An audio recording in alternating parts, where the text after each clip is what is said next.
Baiklah, pada kesempatan kali ini kita akan bahas pemutih, pematang tepung, dan pengembang adonan. Dua jenis BTP ini merupakan saling berkaitan ya penggunaannya. Artinya masih berhubungan dengan tepung-tepungan atau berhubungan dengan kualitas kue, roti, biskuit, ataupun suatu makanan yang berbasis tepung yang nantinya akan dihasilkan. Dan kita bahas satu persatu, mulai dari kaitannya dengan pemutih dan pematang tepung.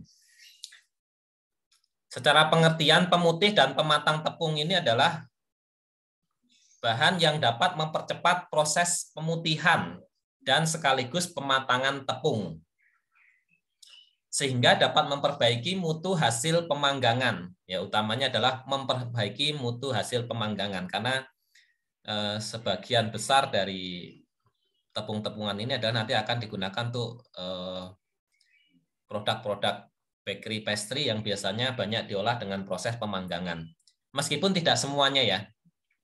Jadi bisa jadi untuk yang tidak dipanggang misalnya adalah untuk membuat mie gitu ya misalnya. Ini hanya secara umumnya adalah untuk yang dipanggang misalnya adalah roti, crackers, biskuit, kue, nah itu ya. Dia akan sangat dipengaruhi oleh proses pemutihan dan pematangan tepungnya. Kenapa tepung ini perlu diputihkan atau dimatangkan? Jadi kalau lihat dari tepung terigu pada awalnya, ini mungkin bisa dilihat di sini, yang sebelah kiri ini adalah tepung terigu yang masih fresh. Artinya terigu yang baru digiling. Baru digiling, kemudian jadilah tepung terigu, tetapi warnanya masih kekuningan atau mungkin agak kemerahan dan sebagainya.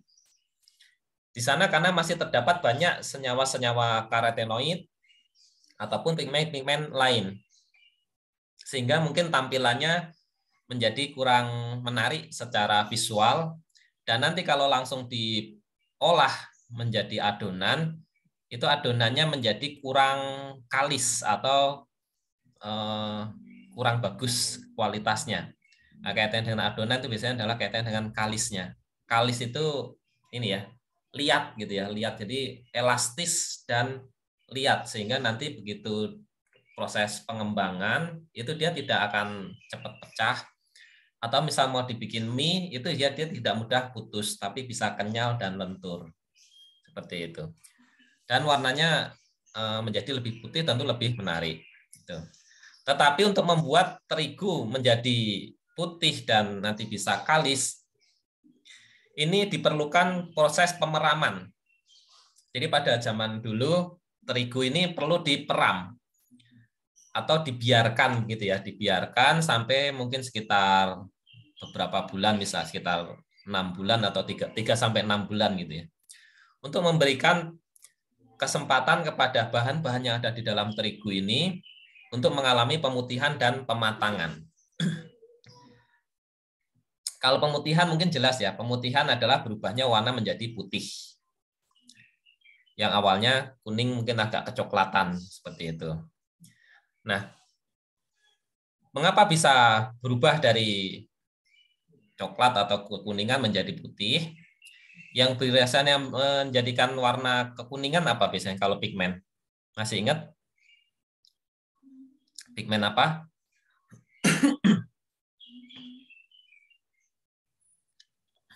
Pigmen apa yang bisa menyebabkan warna kuning? Ada bahan-bahan produk hasil pertanian.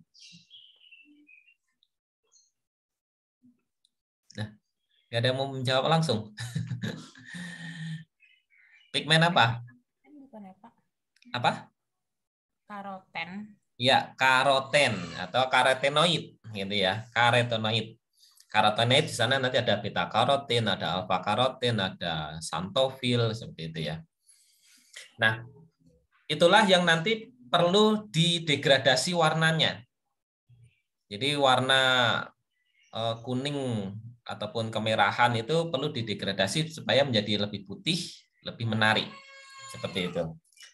Sedangkan pematangan nanti kaitannya adalah dengan Bagaimana suatu tepung gandum atau terigu ini di sana mengandung protein gluten.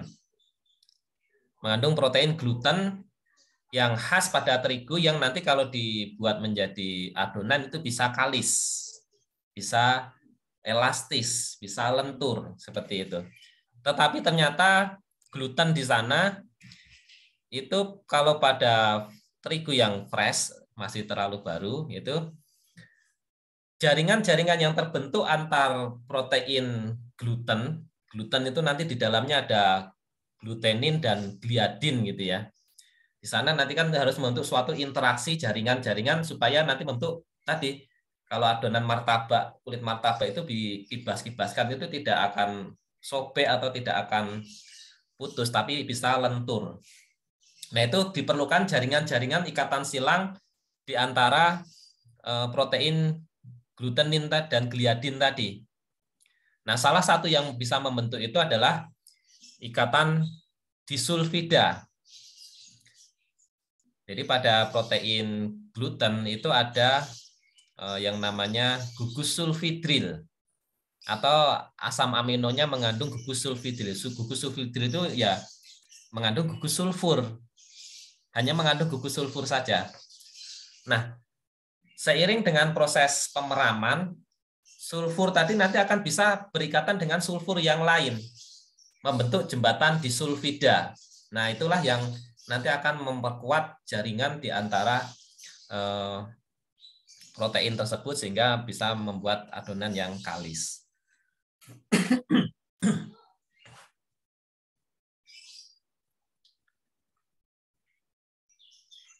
Nah, ini penjelasannya. Mengapa? Nah, ini tadi mungkin sudah dibahas bahwa tepung terigu yang baru itu berwarna kekuningan dan bersifat kurang elastis gitu ya. Bila dijadikan adonan roti tidak dapat mengembang dengan baik. Oleh sebab itu, untuk memperoleh terigu dengan mutu baik, terigu perlu dibiarkan selama kurang lebih 6 minggu. Oh, bukan 6 bulan ya, 6 minggu. 6 minggu ternyata sudah cukup. 6 minggu. Tapi 6 minggu tentu juga proses yang tidak sebentar. Berarti kan sekitar 1,5 bulan ya. 1,5 bulan. Nah, kalau harus menunggu 1,5 bulan mungkin ya ini kelamaan. Gitu. Sehingga inovasi yang diterapkan di sini adalah ditambahkan bahan pemercepat untuk membuat terigu ini menjadi putih dan matang. Jika secara alami, selama proses pemeraman tersebut, bahan-bahan yang menyebabkan sifat lekat dan juga pigmen karotenoid akan teroksidasi. Sehingga diperoleh tepung terigu yang berwarna putih dengan daya kembang yang baik. Karotenoid itu yang menyebabkan warna kuning sampai merah, itu kan masih ingat apa? Yang menyebabkan karotenoid. Jadi karotenoid nanti macam-macam warnanya, ada kuning sampai merah. Nah, kuning dan merah atau bahkan bisa saja mungkin pucat gitu, itu ditentukan oleh apa? Saya masih ingat?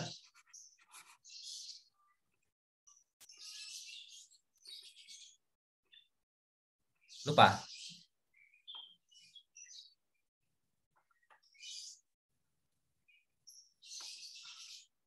Nggak ada yang mau mencoba jawab. Apa kira-kira? Kan di sini kata kuncinya nanti akan teroksidasi. Nah, yang mudah teroksidasi itu apa? Gugus atau senyawaan seperti apa yang mudah teroksidasi? Ratu Az-Zahra ada? Ratu Az-Zahra. Halo Ratu. Ratu Az-Zahra lagi ke toilet, Pak. Oh, lagi ke toilet. Oke. Reina ada? Reina?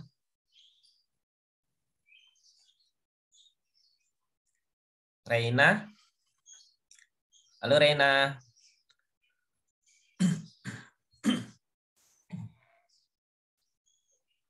Halo Kak, maaf saya lagi di perjalanan. Ya, baik. Tidak apa-apa ya, di perjalanan, tapi kan Sampai bisa mendengar magang. suaranya ya. Ya, Kak.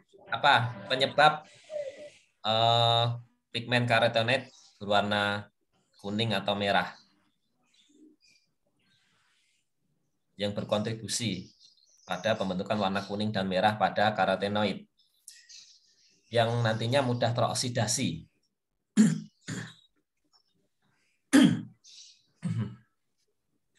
Masih ingat? Belum ya? Kak, maaf. Ya, baik. Yang menyebabkan dia berwarna kuning sampai merah itu adalah ikatan rangkap ya. Ikatan rangkap konjugasi. Ikatan rangkap konjugasi pada karotenoid.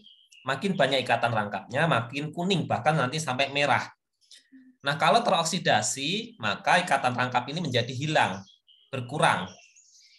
Makin berkurang, makin tinggal sedikit, maka warnanya akan menjadi makin pucat. Begitu, sehingga nah inilah diberikan waktu untuk supaya pada teroksidasi, sehingga warnanya menjadi lebih pudar atau lebih pucat, atau lebih putih. Nah ini, untuk mempercepat proses tersebut biasanya ditambahkan zat pemucat atau zat pemutih sekaligus pematang tadi ya.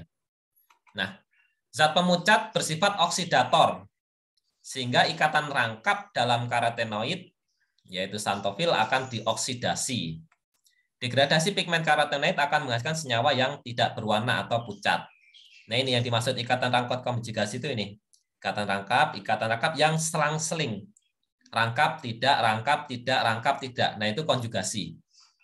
Kalau ikatan rangkap aja ya seperti ini. Tapi ketika dia selang-seling, rangkap, tidak, rangkap, tidak, rangkap, tidak, rangkap, tidak, dan seterusnya. Nah, ini kita sebut sebagai konjugasi. Gitu.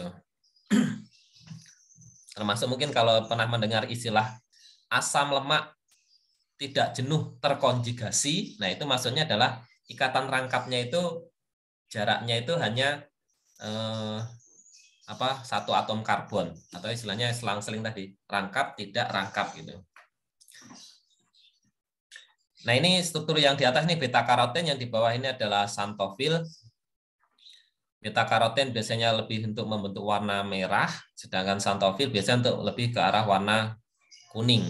Biasanya seperti itu. Meskipun beta karoten kalau ikatan rangkap konjugasinya kecil, ya juga berwarna kuning juga, seperti itu. Nah, inilah yang nanti akan dilakukan proses oksidasi oleh proses pemeraman, atau bisa kita percepat dengan menggunakan oksidator. Jadi kita oksidasi lebih cepat supaya tidak harus nunggu 6 minggu. Tapi barangkali cukup ya 1 hari atau 2 hari sudah selesai sehingga bisa segera dipasarkan.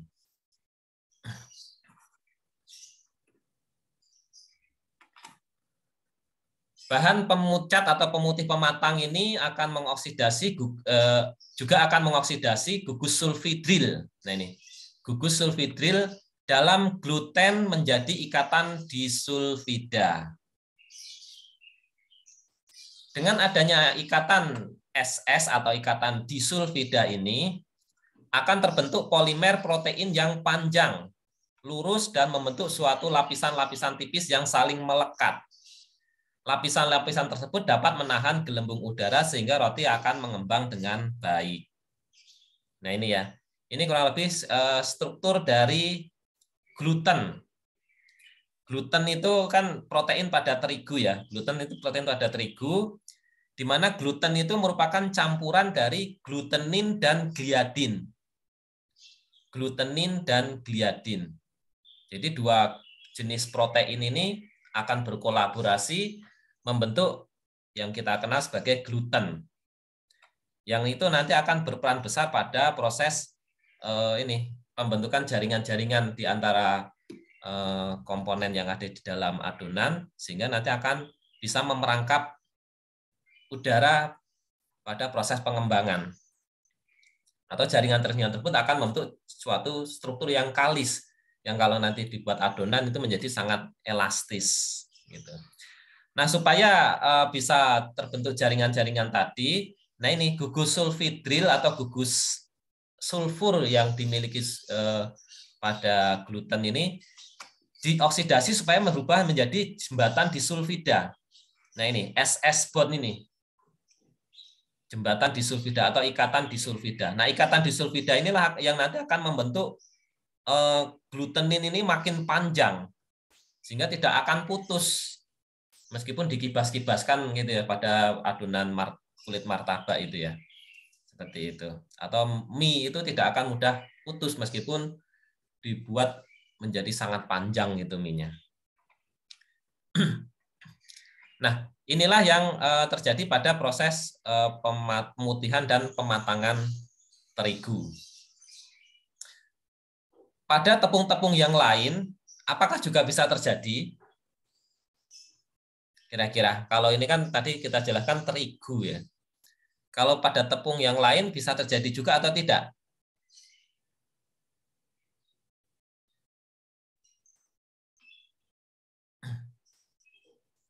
Kira-kira bisa atau tidak terjadi? Mungkin tidak, Pak, karena tepung yang mengandung gluten itu hanya terigu ya. Oke, mungkin tidak karena yang mengandung gluten itu adalah hanya terigu, sedangkan yang lain tidak mengandung gluten. Oke, dari alasan tersebut benar dari alasan tersebut ya, karena tidak mengandung gluten untuk tepung-tepung yang lain. Tetapi perlu diingat bahwa yang menyebabkan warna tadi kan pigmen ya. Nah, kalau pigmen itu tepung yang lain juga bisa jadi punya begitu untuk pigmennya. Kalau glutennya mungkin iya. Gluten memang hanya dimiliki oleh terigu, yang lain tidak. Tetapi untuk pigmennya itu yang tepung-tepung lain misalnya singkong, tepung singkong. Singkong itu juga ada yang mungkin pernah mendengar istilah singkong mentega. Singkong mentega itu singkongnya itu kalau dikupas warnanya kuning seperti mentega gitu. Gitu. Nah, itu tentu berarti dia mengandung pigmen karotenoid. Kemudian juga ada beberapa umbi talas itu yang berwarna kuning. Nah, itu tentu juga mengandung karotenoid. Nah, ketika diterapkan pada tepung-tepung yang berwarna tersebut, tentu proses pemutihan juga bisa terjadi. Tetapi untuk proses pematangan, untuk pembentukan jaringan disulfida, mungkin tidak terjadi. Gitu ya, mungkin tidak terjadi. Tetapi, nah ada tapinya juga, proses pemeraman itu juga bisa memberikan kesempatan pada komponen-komponen lain selain glutenin tadi, itu juga bisa membentuk suatu jaringan yang lebih panjang. Bisa jadi seperti itu.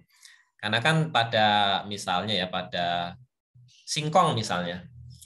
Singkong kan juga di sana tetap mengandung protein meskipun kecil. Nah, gitu bedanya adalah di sana proteinnya kecil dan bukan protein gluten. Dan di antara protein tersebut mungkin juga ada yang mengandung sulfur. Bisa jadi, tapi jumlahnya sangat kecil. Nah, ketika dia mengandung sulfur, ya tentu bisa juga membentuk jembatan disulfida ketika dilakukan pemeraman atau proses pematangan tepung ini. Itu ya. Termasuk juga ada beberapa ya untuk pensubstitusi terigu itu kan kalau di Jember itu ada yang namanya mokaf. Walaupun juga tidak hanya di Jember ya, di Jawa Barat pun juga banyak beredar mokaf atau orang memproduksi mokaf. Yaitu adalah tepung singkong yang difermentasi. Tepung singkong yang difermentasi. Hanya bedanya kalau di Jember itu cukup populer karena sudah banyak dikembangkan untuk membuat berbagai macam jenis kue. Nah, kalau di Jawa Barat mungkin belum terlalu banyak. Mungkin ada 1-2 UKM yang memanfaatkan, tapi belum sepopuler di Jember. Nah, itu mokaf tersebut adalah ya tepung singkong yang difermentasi. Nah, fermentasi tersebut berpotensi juga bisa membentuk ini proses pematangan ini, pembentukan jaringan-jaringan protein yang ada itu menjadi lebih panjang sehingga nanti bisa ya tidak sama dengan gluten tapi setidaknya agak lumayan mendekati gitu. Artinya kalau dibuat adonan tuh bisa mengembang seperti itu.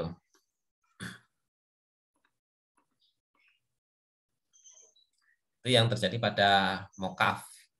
Beberapa bahan lain juga berpotensi bisa menggantikan atau mendekati ya, mensubstitusi artinya mengganti secara parsial. Itu misalnya adalah dari tepung gadung. Tepung gadung mungkin ada yang pernah bergulat dengan tepung gadung. Pak Aldi biasanya itu cukup mempelajari atau mendalami gadung. Ada yang pernah mempelajari tentang gadung dari mahasiswa ini? Belum? Ya, itu kalau ada, nah itu gadung itu berpotensi bisa menggantikan terigu karena warnanya juga sudah bisa lebih putih daripada singkong. Kemudian adonannya, nah itu juga bisa lebih bagus, artinya bisa memerangkap udara yang lebih baik dibandingkan singkong. Apalagi nanti mungkin kalau dilakukan pemeraman atau fermentasi ataupun mungkin oksidasi dengan untuk membentuk jaringan-jaringan disulfida seperti ini, gitu ya. Jadi disulfida ini bisa terbentuk kalau di sana ada protein yang mengandung sulfur, meskipun tidak banyak, begitu ya. Nah, kalau pada terigu ini banyak dan ini sangat berpengaruh besar pada kualitas terigu yang dihasilkan.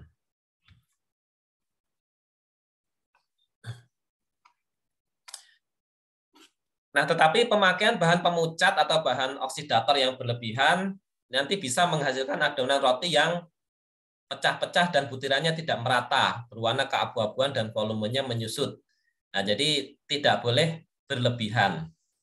Gitu ya, tidak boleh berlebihan karena oksidasi yang berlebihan nanti bisa jadi justru akan membuat beberapa komponen lain itu rusak.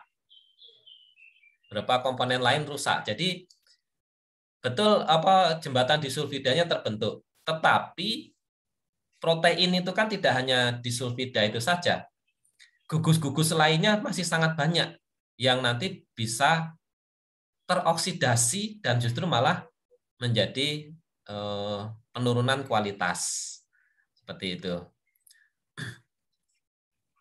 Jembatan disulfida itu hanya salah satu penyumbang untuk pembentukan jaringan yang kalis. Tetapi komponen yang lain juga tidak boleh ditinggalkan. Gitu. Makanya kalau oksidasi terlalu banyak, yang teroksidasi bukan hanya pembentukan jaringan disulfida, tapi gugus-gugus yang lain. Protein itu juga salah satu senyawa yang mudah teroksidasi. Gitu ya. Hingga kalau teroksidasi, sifat fungsionality dari protein menjadi berubah. Misalnya kemampuan membentuk gelnya menjadi berubah, kemudian kemampuan kelarutannya mungkin bisa berubah. Seperti itu. Sehingga nanti justru mempengaruhi adonan yang terbentuk. Nah, ciri khas adonan yang kurang bagus itu biasanya kalau permukaannya pada pecah-pecah. Pecah-pecah artinya apa? Berarti dia tidak bisa mengembang lebih besar, tetapi yang ada udara yang mendorongnya itu akan terlepas dengan terbentuknya retakan pada permukaan tersebut. Seperti itu. Sehingga rotinya permukaannya menjadi tidak mulus. Tidak mulus. Tetapi barangkali ya, nah ini, permukaan roti yang tidak mulus itu ada yang bilang kalau secara keilmuan seperti ini kan tidak bagus gitu ya. Karena berarti gas yang diperangkap itu lepas sehingga permukaannya retak gitu. Tetapi pada unsur bisnis yang lain, artinya bagi orang yang peka menangkap peluang terkait dengan bisnis, ini barangkali justru bisa menjadikan suatu keunikan. Gitu. Makanya sesuatu yang bagus atau tidak itu kadang masih bersifat relatif ketika kaitannya dengan karakteristik produk ataupun bahan pangan. Jadi sekali lagi jangan terlalu mudah langsung menjustifikasi ini buruk, ini jelek seperti itu ya. Ketika berurusan dengan karakteristik bahan pangan gitu. Karena tadi jelek dari sisi proses pengembangan. Tapi mungkin bagus dari sisi seni atau dari sisi apa ya? Ya seni lah. Kalau seni itu kan luas ya. Jadi sesuatu yang aneh itu malah bisa menjadi unik gitu. Artinya kalau sekarang tuh ada beberapa kue itu memang sengaja dibuat atau roti itu sengaja dibuat itu retak-retak gitu. Retak-retak permukaannya sehingga malah tampilannya unik sehingga menjadi menarik seperti itu. Sengaja malah dibuat retak-retak tetapi retak-retakannya mungkin ya dalam bentuk yang lebih teratur ya atau bermotif seperti itu. Nah, atau sering dibuat menjadi ya estetiknya itu dapat gitu. Meskipun retak-retak tapi estetiknya dapat. Sehingga malah menjadi menarik. Kue-kue seperti apa ya orang bilang retakan macan apa seperti motif seperti belang-belangnya harimau gitu atau macam tutul gitu. Belang-belang gitu. Itu malah bagus. Gitu ya. Jadi memang kalau kaitannya dengan seni itu memang agak apa ya unik. Bahkan ada juga kalau mungkin pernah melihat beberapa kue-kue ala Korea itu ya, itu kadang bagi yang tidak familiar mungkin akan melihat kue-kue ala Korea itu bentuknya kayak apa ya corak warnanya itu kayak berantakan gitu ya, kayak berantakan gitu. Itu bagi yang ini apa sih kuenya kok kayak belepotan berantakan gini warnanya yang bikin gimana sih gitu ya. Mungkin akan seperti itu bagi yang awam. Tapi mungkin bagi pecinta drakor akan melihatnya waduh ini kuenya cakep banget gitu. Apa istilahnya bisa apa ya? Asik banget lah bentuk warnanya dan coraknya dan sebagainya gitu. Mungkin seperti itu. Nah, itulah kalau kaitannya dengan suatu karakteristik. Tidak bagus dari sisi keilmuan ilmiah, tapi bisa bagus dari sisi tren ataupun seninya. Nah, ini beberapa bahan pemutih pematang yang bisa digunakan. Ada asam askorbat, ini bisa digunakan. Natrium stearil laktat, ini juga bisa digunakan. Kemudian di samping bahan di atas yang dua itu juga ada yang berfungsi sebagai pemucat saja, misalnya hanya sebagai pengoksidasi beta karotin atau karotenoid. Misalnya benzoil peroksida. Kemudian ada juga yang untuk meningkatkan daya kembang, artinya berarti meningkatkan proses pematangan ya, pembentukan jaringan-jaringan disulfida dan lain-lain tadi. Seperti KBRO3, CaIO3 2 kali, CaO2, ataupun juga yang berfungsi sekaligus dua-duanya, artinya gabungan dari pemutihan dan pematangan, ada gas ClO2, Cl2, NOCl, nitrogen oksida. Nah, ini juga bisa digunakan untuk mempercepat proses pemutihan dan pematangan. Yang sifatnya sebagian besar adalah sebagai pengoksidator gitu ya, mengoksidasi ikatan rangkap konjugasi karotenoid dan membentuk jaringan atau ikatan disulfida. Baik, sampai sini mungkin ada pertanyaan dulu terkait dengan pemutih dan pematang tepung. Ada?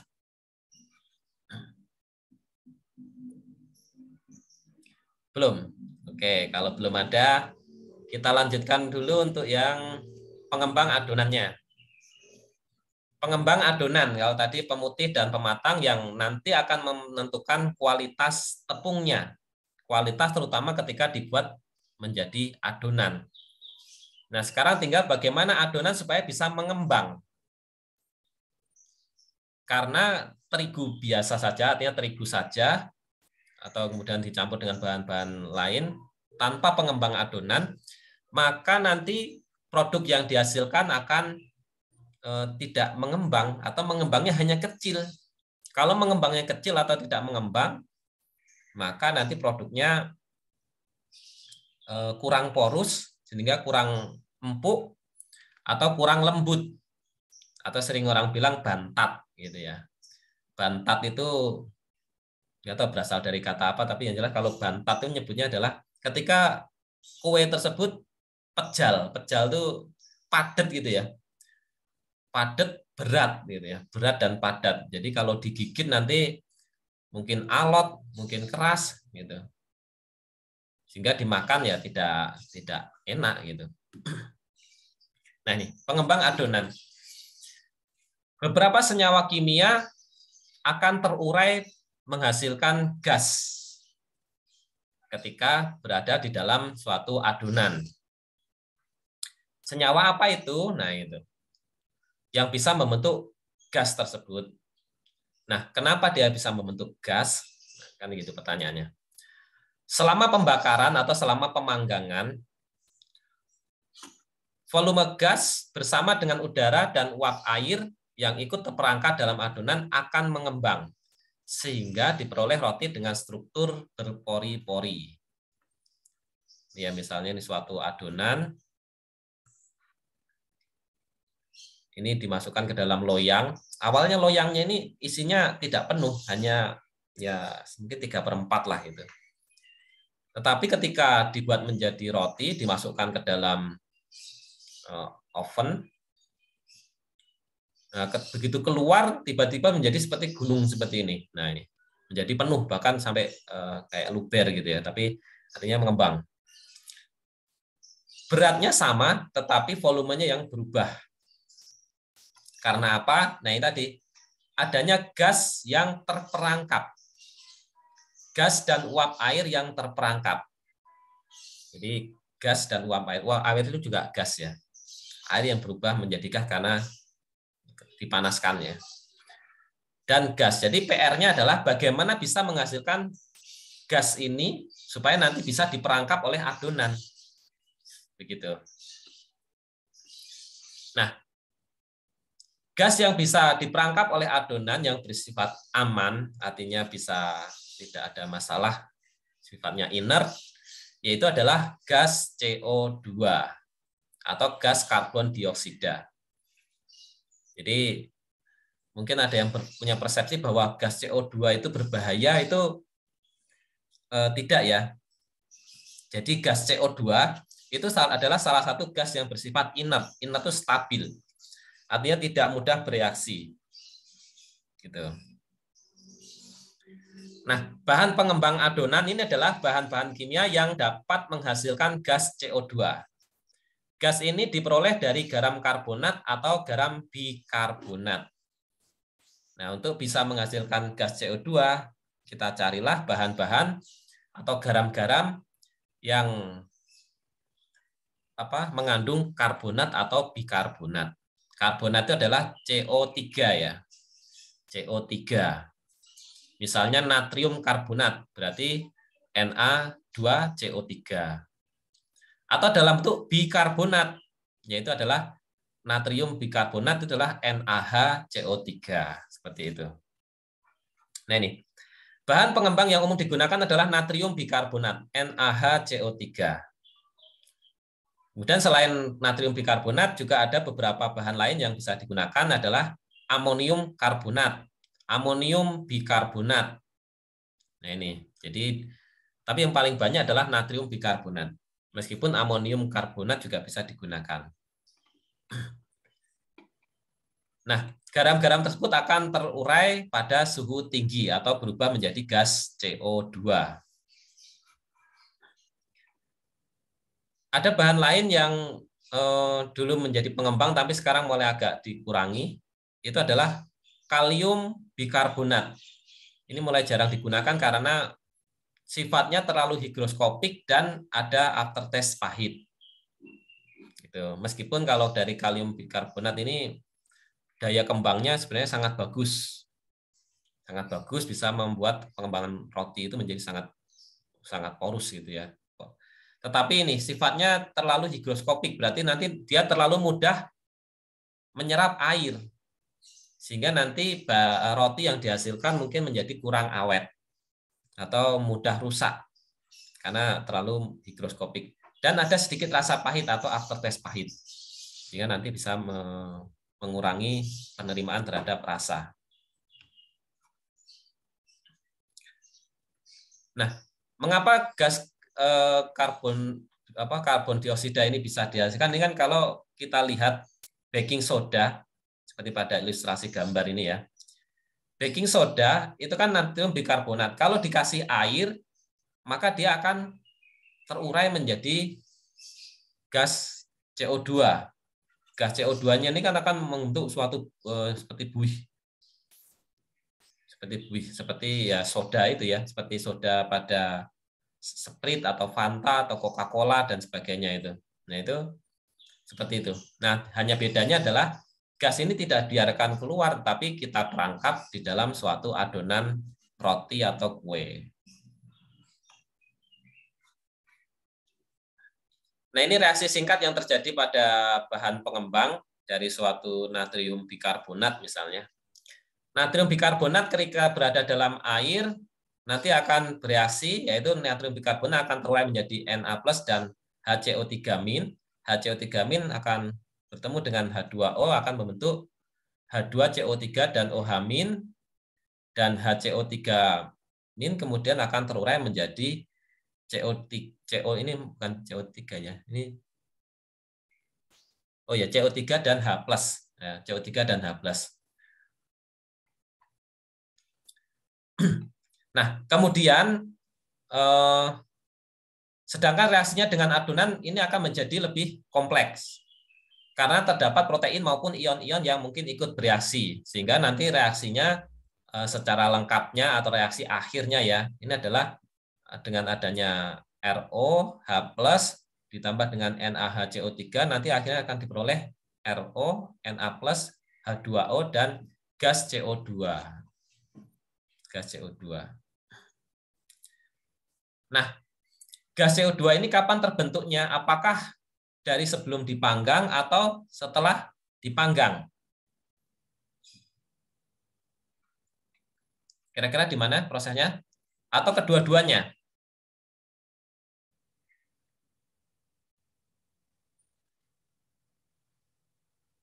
Pernah ada yang membuat roti? Pengembangan terjadi pada saat sebelum di oven atau setelah di oven?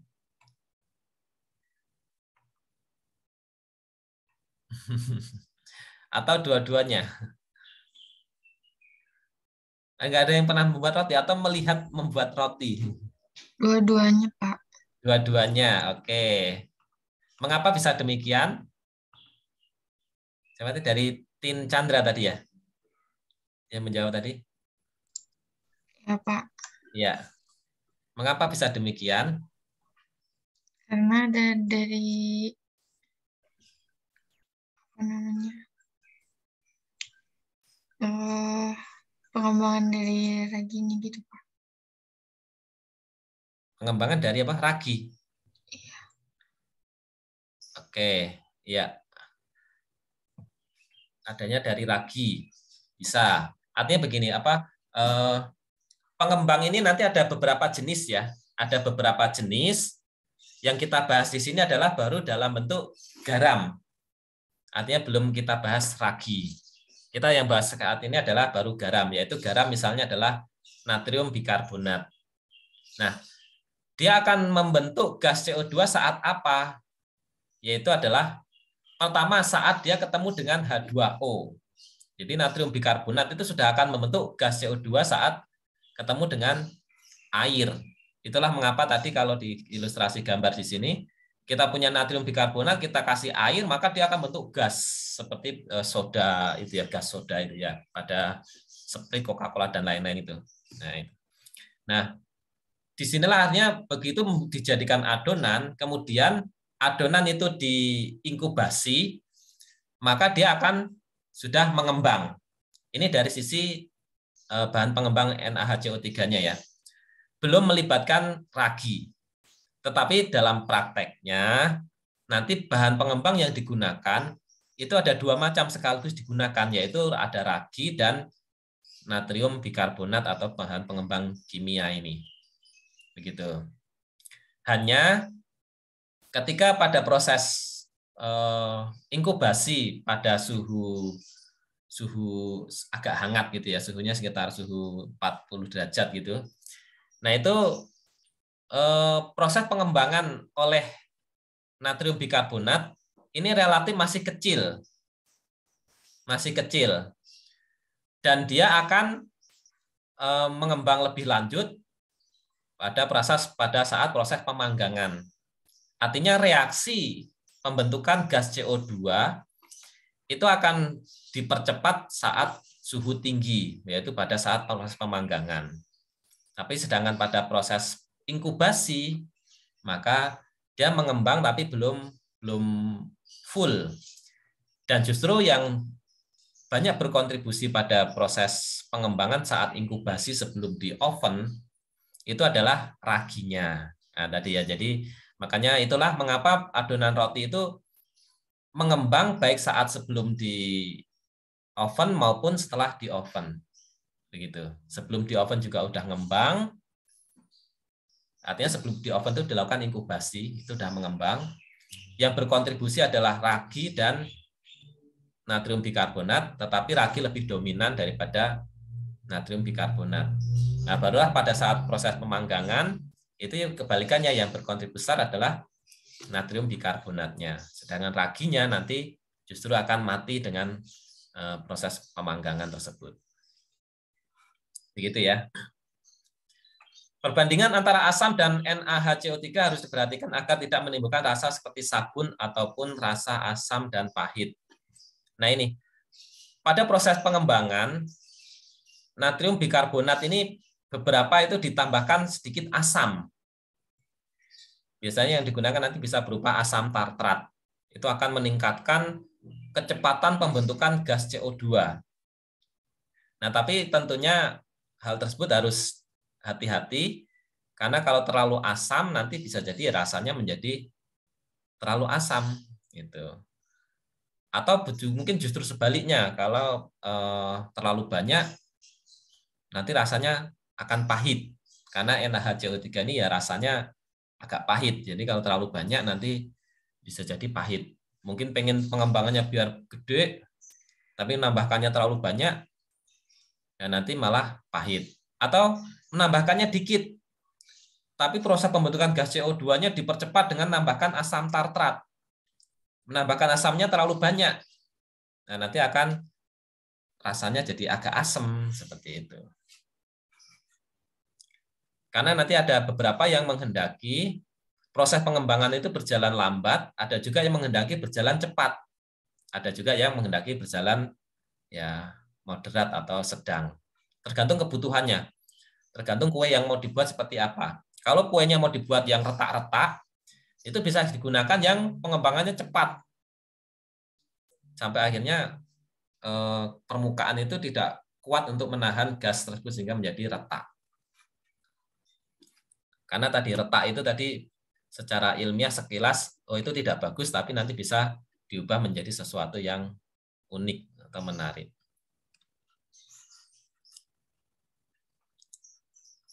Bahan pengembang asam tidak harus berupa asam, tetapi dia bisa melepaskan ion H+, agar dapat melepaskan CO2 dan NaHCO3. Misalnya garam aluminium sulfat bereaksi dengan air akan menghasilkan asam sulfat. Nah ini tentu juga akan bersifat asam. Bahan pengembang mempunyai kelarutan dalam air yang berbeda-beda, yang nanti akan sangat menentukan kecepatannya dalam melepaskan CO2. Nah ini ya, bahan pengembang nanti ada yang bisa melepaskan CO2 dengan sangat cepat, ada yang melepaskannya sedang, ada yang melepaskannya lambat. Nah untuk bisa menentukan itu atau tentu harus disesuaikan dengan kebutuhannya. Kita mau butuh pengembangannya cepat atau lambat. Masing-masing punya kelebihan dan kekurangan. Berdasarkan kecepatannya, bahan pengembang adonan dapat dibagi atas aktivitas cepat dan lambat. Jadi ada yang cepat, ada yang lambat. Senyawa yang mudah larut dalam air akan mudah melepaskan CO2 dengan cepat. Dan sebaliknya. Begitu ya. Jadi kalau bahannya tadi sangat mudah larut air, maka ya akan segera bereaksi dengan air dan nanti akan melepaskan gas CO2 dengan cepat.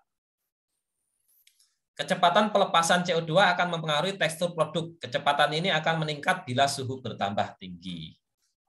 Nah, jadi pertama adalah kelarutannya, yang kedua adalah suhunya.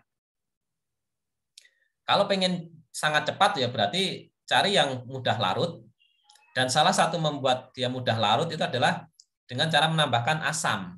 Itu kelarutannya akan makin meningkat. Sehingga bisa tambahkan asam tartrat atau asam laktat atau asam yang lain. Nah, itu akan bisa meningkatkan kecepatan pembentukan CO2. Dan kemudian suhunya dibuat menjadi lebih tinggi.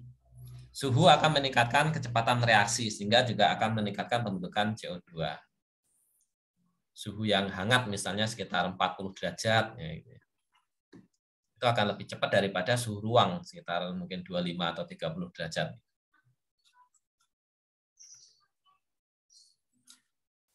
Bahan pengembang yang banyak di pasaran atau yang banyak beredar ini adalah bahan-bahan dengan kandungan asam kalium tartrat, natrium aluminium sulfat, glukanolakton, ataupun garam-garam fosfat. Ini cukup banyak beredar di pasaran.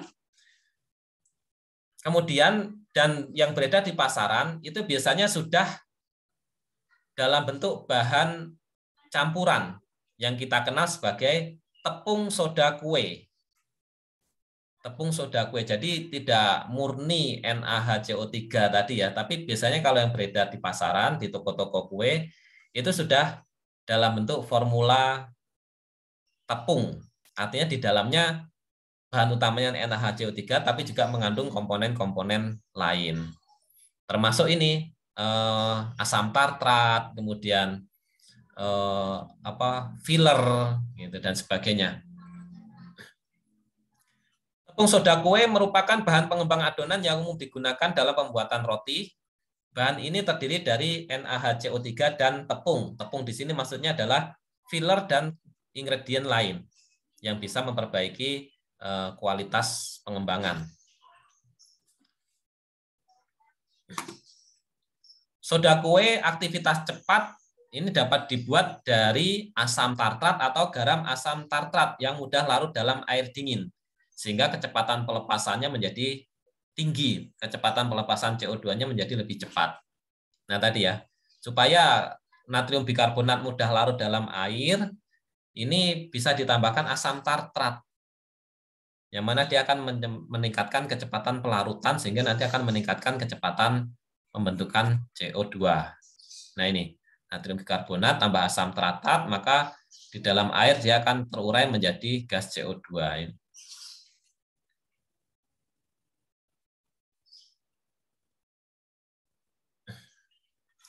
Soda kue yang lebih banyak digunakan sekarang adalah soda kue dengan aktivitas lambat. Nah, belakangan ini malah justru orang menghendaki yang lambat. Karena kalau terlalu cepat, ternyata ya tadi punya kelemahan, adonan kuenya bisa retak, mudah retak. Sehingga lebih baik kita cari yang aktivitasnya lambat, tapi nanti permukaan rotinya bisa bagus atau tidak retak, seperti itu. Meskipun tadi ya tergantung ya. Nanti kalau memang sengaja mau membuat kue yang permukaannya retak-retak ya tetap aja gunakan yang soda kue aktivitas cepat. Tapi kalau membuat roti-roti yang umum di pasaran seperti roti O, roti boy atau roti-roti di bread talk atau di toastless jar dan sebagainya itu ya silakan nanti, atau sari roti. Nah itu umumnya adalah menghendaki permukaan yang halus sehingga lebih baik aktivitas lambat. Soda kue aktivitas lambat ini biasanya mengandung CaHPO4, kemudian natrium sulfat atau natrium aluminium sulfat. Nah, garam CaHPO4H2 ini tidak begitu larut dalam air dingin sehingga kecepatan pelepasan CO2-nya rendah atau lambat. Sebaliknya garam natrium sulfat, natrium aluminium sulfat ini yang bukan asam harus bereaksi lebih dahulu dengan air panas untuk bisa menghasilkan asam. Nah ini yang natrium aluminium sulfat ini lebih lambat karena dia butuh air yang lebih panas untuk nanti bisa menghasilkan ion H+ yang nanti akan mempercepat pembentukan CO2-nya. Kemudian asam dengan NaHCO2 akan menghasilkan CO2, ini sudah dibahas tadi ya. Oke. Itu jadi Silahkan kalau mau membuat yang aktivitas lambat, kita bisa gunakan ya ini CaHPO4 atau kalsium bifosfat ini, atau natrium aluminium sulfat. Ini aktivitasnya relatif lebih lambat, sehingga proses pengembangan mungkin lebih lama, tetapi permukaan rotinya nanti akan lebih halus.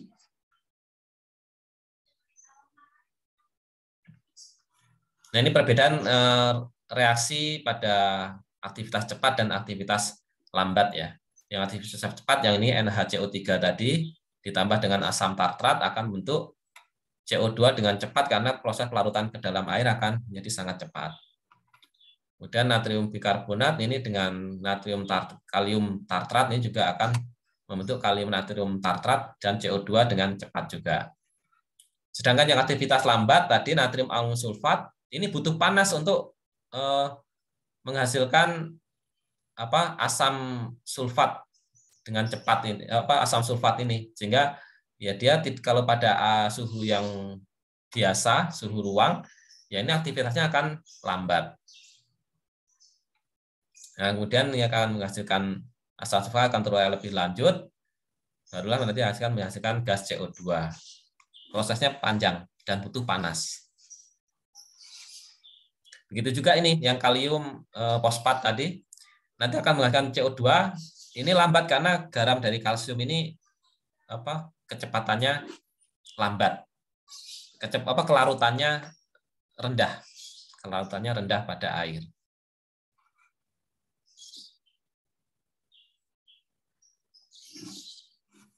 Nah, pemilihan jenis soda kue ini akan mempengaruhi elastisitas dan plastisitas adonan. Soda kue aktivitas lambat yang lambat melepaskan CO2 setelah adonan terbentuk akan menghasilkan retak-retak pada tepi biskuit. Bila dipergunakan suhu awal pembakaran roti rendah, maka akan diperoleh volume produk yang lebih besar. Tetapi bila kenaikan suhu kurang cepat, volume yang diperoleh akan lebih kecil. Nah ini, ketika mau menggunakan yang aktivitas lambat, ini juga nanti, ataupun yang aktivitas cepat ya, nanti juga akan berpengaruh pada settingan suhu ovennya, suhu pemanggangannya. Kalau suhu pemanggangannya pada awalnya ini dibuat relatif lebih rendah, maka proses pengembangan akan berjalan lambat tetapi pasti. Gitu ya. Tetapi kalau proses pemanggangannya awalnya lambat, itu kan nanti harus disetting secara sekuensial ya. Jadi secara secara berurutan. Nanti tidak boleh lambat terus. Nanti harus setting lambat, kemudian agak tinggi, agak rendah, agak tinggi sampai akhirnya mencapai suhu pemanggangan maksimalnya. Nah, itu harus disetting sedemikian rupa supaya proses ini berjalan tepat gitu ya. Kapan dia mengembang pelan dan kapan nanti akhirnya mengembang maksimal seperti itu. Itulah mengapa beberapa teknologi pada bakery pastry ini proses pemanggangannya itu mulai dibuat dalam bentuk conveyor gitu ya, artinya continuous, jadi dilewatkan pada suatu conveyor, dia dipanggang pada conveyor awal suhunya berapa, conveyor kemudian setelah berapa menit suhunya berapa, dan setelah mau keluar tuh suhunya berapa. Itu disetting sedemikian rupa sehingga nanti roti atau kue yang dihasilkan pengembangannya itu bisa maksimal tapi ini tidak pecah gitu.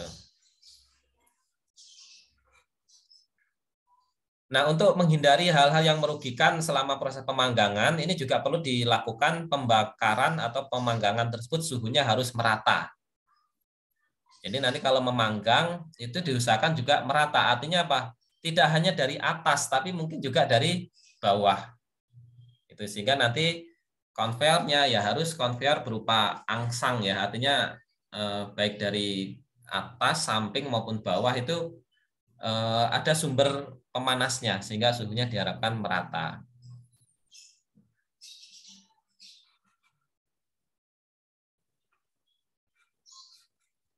Oke, itu tadi terkait dengan soda kue atau bahan pengembang dalam bentuk chemical. Kemudian ada bahan pengembang lain yang tadi juga sempat dibahas, yang bentuknya ragi. Nah, ini yang kita kenal sebagai fermipan.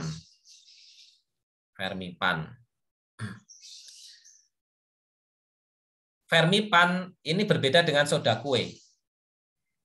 Fermipan ini adalah isinya ragi.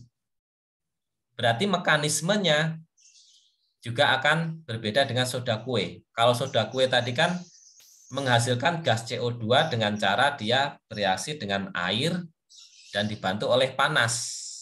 Kemudian akan terurai menjadi gas CO2. Jadi bahannya akan terurai menjadi gas CO2. Kalau ini ragi. Kalau ragi berarti isinya apa? Ragi itu isinya apa berarti? Berupa apa? Masih ingat ya di mikrobiologinya? Kalau menyebut ragi berarti di dalamnya ada apa? Rata-rata Saccharomyces cerevisiae bukan, Pak? Oke.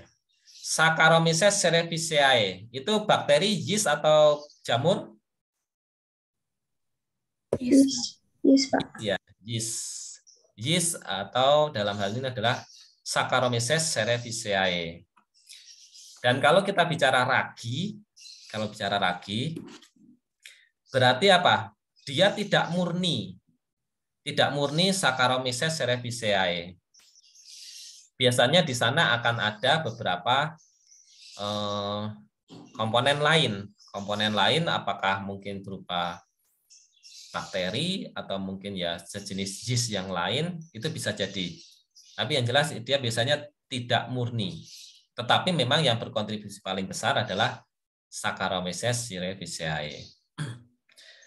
Nah, kemudian Saccharomyces kok bisa nih menjadi bahan zat atau bahan pengembang? Mekanismenya bagaimana kira-kira?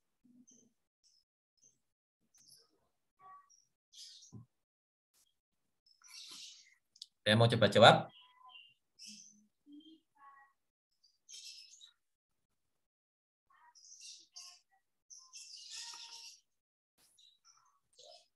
Ada?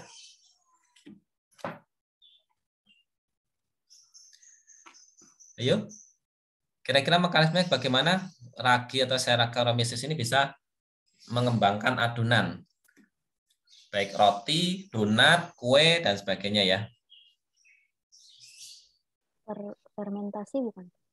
Fermentasi, oke. Fermentasi seperti apa? Karena fermentasi kan banyak ya. Nanti bikin anggur juga fermentasi gitu. Bikin tape juga dengan fermentasi. Bikin peyem dengan fermentasi. Bikin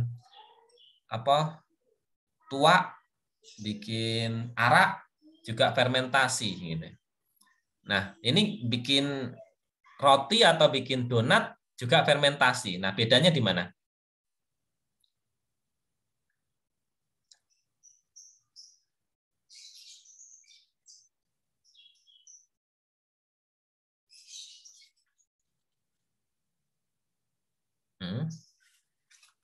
Kira-kira? Salah nggak apa-apa ya, boleh.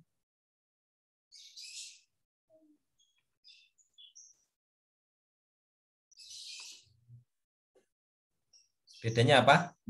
Antara bikin arak atau berembali atau apa ya? Itu dengan bikin adonan donat. Bedanya di mana? Yeastnya berperan di mengubah glukosa menjadi karbon dioksida dan alkohol, bukan Pak? Berperan mengubah Glukosa menjadi karbon dioksida dan alkohol, menyebabkan dan alkohol. Oke, betul ya. Artinya mengubah gula menjadi karbon dioksida dan alkohol. Nah, terus pertanyaannya, kok jadinya bukan bir, Pak, gitu? Bukan arak. Arak juga sama ya. Arak itu juga prosesnya mengubah gula menjadi CO2 dan alkohol. Bedanya di mana?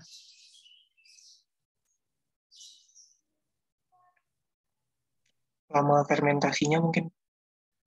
Lama fermentasinya. Oke, satu, lama fermentasinya. Berikutnya. Bahan tepungnya enggak, Pak? Kan kalau di tepung, kalau di roti atau adonan gitu pakai tepung. Bahannya ya, bahannya. Oke, Ya. kalau di sini kan kita pakai adonan tepung ya, adonan tepung. Kalau pada pembuatan bir atau arak yang dipakai apa?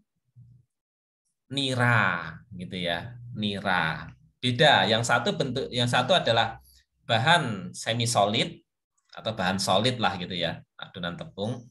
Kalau yang bir itu bahannya adalah cair, gitu. Oke, jadi di sana perbedaannya. Fermentasi itu produknya bisa macam-macam. Dan kalau fermentasi itu pasti akan mengubah komponen karbohidrat untuk menjadi gas CO2. Itu pasti. Gas CO2-nya pasti. Mau fermentasinya hanya sebentar, mau fermentasinya lama, itu pasti akan menghasilkan gas CO2. Nah, yang kita ambil di sini tadi seperti sampaikan Langgeng tadi yang nggak salah ya. Fermentasinya ini sebentar, hanya sekitar 30 menit sampai 1 jam. Sehingga yang terbentuk CO2-nya yang banyak, tetapi tidak sampai terbentuk alkohol dalam jumlah besar. Alkoholnya ada tapi sedikit. Yang banyak adalah justru mengubah pati menjadi gula. Pati menjadi gula, kemudian sebagian gula menjadi alkohol, tapi jumlahnya kecil. Yang banyak adalah gas CO2-nya. Nah, gas CO2-nya. Dan CO2-nya bedanya adalah kalau fermentasi yang lain-lain, CO2-nya itu dilepas, dibuang. Kalau ini CO2-nya justru yang kita manfaatkan, kita perangkap. Kita perangkap dalam adonan yang kalis. Seperti itu. Itu ya bedanya. Artinya fermentasinya terkendali, yang kita ambil adalah gas CO2-nya yang kita perangkap sehingga adonannya akan mengembang. Itu perbedaannya. Dan kalau fermipan, ini kan tadi makhluk hidup ya, yeast makhluk hidup. Artinya dia akan mati kalau suhunya terlalu tinggi. Misalnya pada proses pemanggangan, nah dia akan mati. Sehingga proses pengembangan dengan yeast atau dengan fermipan ini dilakukan pada saat sebelum dipanggang. Gitu, saat masih menjadi adonan.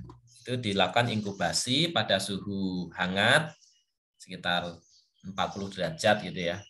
35 sampai 40 derajat. Nah, nanti akan memberikan kesempatan dia untuk melakukan fermentasi, menghasilkan gas CO2 hingga akan mengembang. Itu bedanya kalau fermipan. Nah, makanya kalau misalnya membuat donat itu tidak perlu menggunakan baking soda, tidak perlu menggunakan soda kue. Membuat donat cukup menggunakan fermipan ini aja. Karena apa? Donat itu tidak perlu dipanggang. Tapi apa? Digoreng kan gitu ya. Adonan dikasih fermipan, lumayan dibiarkan agak mengembang, kemudian dicetak membentuk huruf O itu, kemudian diberi kesempatan lagi untuk mengembang lagi, baru kemudian digoreng. Seperti itu. Tidak perlu dipanggang. Tapi kalau roti, karena dia dipanggang, maka butuh soda kue juga, fermipan juga, begitu ya. Oke, sampai sini ada pertanyaan terkait dengan materi pemutih, pematang, dan pengembang adonan. Kalau ada dipersilakan. Ada?